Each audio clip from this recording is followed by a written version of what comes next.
ಯಾಕಂದ್ರೆ ಸಮರ್ಥವಾದ ಆಡಳಿತ ಬೇಕಾಗ್ತದೆ, ಒಳ್ಳೆ ಶಿಕ್ಷಕರು ಬೇಕಾಗ್ತಾರೆ, ಒಳ್ಳೆ ಶಿಕ್ಷಕರು ಆಯ್ಕೆ ಮಾಡೋ ಮುಂದೆ TET ಅಂತ ಮಾಡಿದ್ರು ಒಳ್ಳೆಯದು. ಆದರೆ ಅದನ್ನು ಪ್ರಾಮಾಣಿಕವಾಗಿ ಪಾರದರ್ಶಕವಾಗಿ ನಡೆಸಲಿಕ್ಕೆ ಯಾಕೆ ಆಗ್ತಾಯಿಲ್ಲ? ಕ್ವಶನ್ ಪೇಪರ್ಗಳು ಯಾಕೆ ಲೀಕ್ ಮಾಡ್ತಾ ಇದ್ದಾರಂತ, ಎಷ್ಟು ದುಡ್ಡು ತೊಗೊಂಡು ಲೀಕ್ ಮಾಡಿದರು, ಯಾರಿಗಾಗಿ ಮಾಡಿದ್ರು, ಏನು ಕಾರಣ ಮಾಡಿದರು, ಇದ್ರ ಬಗ್ಗೆ ಸರ್ಕಾರ ಎಚ್ಚರ ಯಾಕೆಗೊಳ್ತಾ ಇಲ್ಲ? ಈಗಾಗಲೇ ನೀಟ್ ಸಲುವಾಗಿ ಸೆಂಟ್ರಲ್ ಗೌರ್ಮೆಂಟ್ಗೆ ಎಷ್ಟು ತೊಂದರೆ ಆಗಿದೆ ಅನ್ನೋದು ಸ್ಟೇಟ್ ಗೌರ್ಮೆಂಟ್ಗೆ ಗೊತ್ತಿಲ್ಲ ಅಂತಲ್ಲ, ಫಡ್ನವೀಸ್ ಸರ್ಕಾರಕ್ಕೆ. ಶಿಂದೆ ಅವರು ಇವತ್ತು ಹೇಳ್ತಾ ಇದ್ದಾರೆ, ಉಪಮುಖ್ಯಮಂತ್ರಿ, ಅಪರಾಧಿಗಳು ಯಾರೇ ಆಗಿದ್ದರು, ಯಾವುದೇ ಸ್ಥಾನಮಾನದಲ್ಲಿದ್ದರು, ಎಷ್ಟೇ ದೊಡ್ಡ ಜಾಲವಿದ್ದರೂ ನಿರ್ದಾಕ್ಷಿಣ್ಯ ಕ್ರಮ ಕೈಗೊಳ್ಳುತ್ತೇವೆ. ಅಲ್ಲ, ಇದು ನನ್ನ ಅವಶ್ಯಕತೆ ಐತಿಲ್ಲ, ನಿಮ್ಮ ಡ್ಯೂಟಿ ಅಲ್ಲ ಅದು. ದೊಡ್ಡ ದೊಡ್ಡ ಮಾತುಗಳನ್ನ ಹೇಳಿ ರನ್ ಆಗೋದಲ್ಲದು. You should do the something ಅಲ್ಲ, perfectly you will do.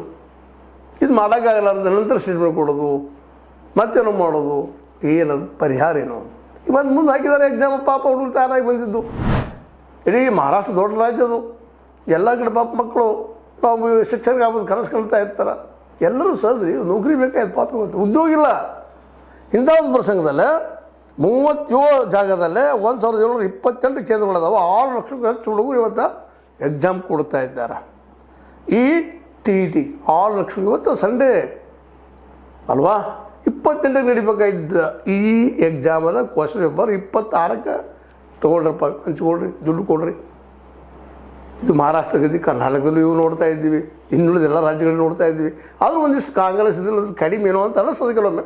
But ಹಿಂದಿನ ಇತಿಹಾಸ ಗಮನಿಸಿದಾಗ ಅವ್ರದ್ದು ಕಡಿಮೆ ಇಲ್ಲ. ಮತ್ತು KPSCಯ ಮೇಲ್ಮೇಲೆ ನಡೀತಿರುವಂಥ ಎಕ್ಸಾಮ್ಗಳದು ರಿಸಲ್ಟ್ಗಳು ಕೇಳಿದಾಗ, ಅವು ಪರಿಸ್ಥಿತಿ ನೋಡಿದಾಗ, ಅಲ್ಲಿ KPSC ಪ್ರತಿಯೊಂದು ಎಕ್ಸಾಮ್ಗಳನ್ನು ಗಮನಿಸಿದಾಗ ಇಲ್ಲೂ ಸಹಿತ ಆಘಾತಕ್ಕೊಳಗಾದಂಥ ಅನೇಕ ವಿದ್ಯಾರ್ಥಿಗಳಿದ್ದಾರೆ. ಲಕ್ಷಗಟ್ಟಲೆ ನಿರಾಶೆ ಹೊಂದಿದವರು ಇದ್ದಾರೆ.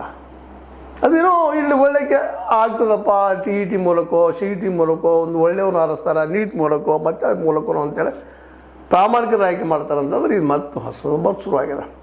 ಈಗಲೇ 89, 100 ಗೊತ್ತಿಲ್ಲ, ಹಂಗೆ ಪೇಪರ್ ಲೀಕ್ ಆಗ್ತಾನೆ ಇರ್ತಾವೆ. ಈಗ ಇವತ್ತಾಗಿದ್ದೇನಪ್ಪ ಅಂತಂದ್ರೆ ಶಿಕ್ಷಕರಾಗಬೇಕಂತ ಕನಸು ಕಾಣುತ್ತಿರುವಂಥ ಯುವಕರ ತಲೆಯಲ್ಲಿ ಏನಪ್ಪ ಅಂದರೆ ಇವತ್ತು ಮತ್ತೆ ಲೀಕ್ ಆಯ್ತಲ್ಲಪ್ಪ ಇದು ಅಂತ. ಹೀಗಾಗಿ ಇವತ್ತು ಮೋದಿ ಸರ್ಕಾರ ಆಗಿರ್ಬೋದು, ಫಡ್ನವೀಸ್ ಸರ್ಕಾರ ಆಗಿರ್ಬೋದು, ಇನ್ನೊಬ್ಬರು ಸರ್ಕಾರ ಆಗಿರ್ಬೋದು, ಇವ್ರ ಮೇಲಿನ ಎಲ್ಲ